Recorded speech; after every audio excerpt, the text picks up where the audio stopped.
আসসালামু আলাইকুম এভরিওয়ান, সবাই কেমন আছেন? আশা করি অনেক অনেক ভালো আছেন। আমি না অনেক দিন ব্লগ ভিডিও দিইনি, তাই ভাবছি আজকে একটা স্পেশাল রান্না করছি। এটা আমার খুব পছন্দের একটা সবজি, তো তোমাদের সাথে শেয়ার করি। এই যে এখানে ডাটাগুলো আলাদা করে নিয়েছি, এখানে পাতা পুঁই শাক দিয়ে আর গলদা চিংড়ি দিয়ে রান্না করব। আর এতে এখানে কয়েকটা গলদা চিংড়ি ধুয়ে কেটে নিয়েছি আর শাকগুলো ধুয়ে টুয়ে রেডি করে নিয়েছি। এখানে এই যে কাঁচামরিচ, রসুন, সরিষা, জিরা সব কিছু একসাথে রেখে দিয়েছি, একবারে দিয়ে দিব। তো এই তো এখন আমি গলদা চিংড়িগুলো এখানে ভালো করে ভেজে নিই।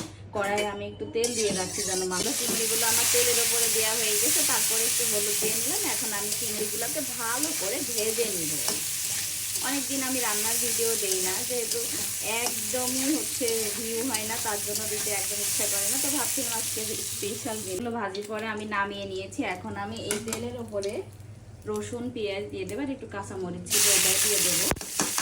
অনেকে মাছ দিলে রসুন দেয় না, রসুন আসুন, আমার রসুনটা অনেক বেশি ভালো লাগে। তেলের ওপরে একটু রসুন দিতে হয়, দিলে তরকারিটা অনেক টান করে।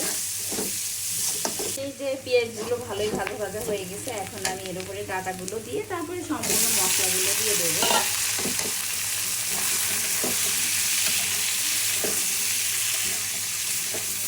এখন আমি মশলাগুলো দিয়ে দিচ্ছি এক এক করে এগুলো সব বাটিতে একসাথে গোছানো ছিল। এখন সামান্য পরিমাণে হলুদ দিয়ে একটু কষিয়ে নেব। তার লবণ দেওয়া হয়ে গেছে, এখন আমি এটা একটু নেড়ে চেড়ে নিই। অনেকে ডাটা আগে সিদ্ধ করে কিনা জানি না, পাতাটা পরে অনেক সবুজ থাকে, যে ডাটাটা অনেক শক্ত শক্ত থাকে, তো এই জন্য আগে ডাটাটাকে কষিয়ে নিই। সবাই হয়তো এরকমই করে।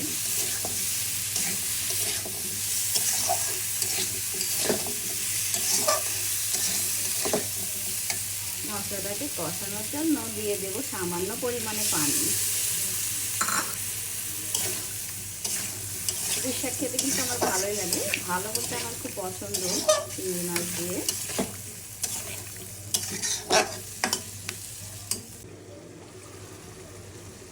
বেশ অনেকক্ষণ ডাটাটাকে সিদ্ধ করে নিয়েছি, মানে মশলার সাথে ভালো করে পানি দিয়ে কষিয়ে নিয়েছি অনেকক্ষণ। এই যে অনেকটাই নরম হয়ে গেছে। এখন আমি এখানে ঝোলের পানি দিয়ে দেব।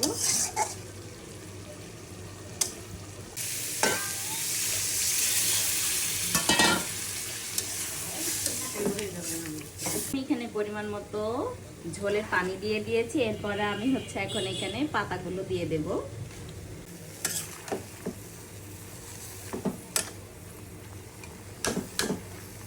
পাতাগুলো একটু সুন্দরভাবে ঝোলের সাথে মিশিয়ে গেলে, মানে নরম হয়ে গেলে, এখন আমি দিয়ে দেব গলদা চিংড়ি মাছগুলো। আমার কেন জানি মনে হয় গলদা চিংড়ি মাছের ছাড়া ওই যে ছোট চিংড়িগুলো দিলে তরকারি অনেক বেশি টেস্টি হয় খেতে। তো এই তো এটা রান্না করে দেখি।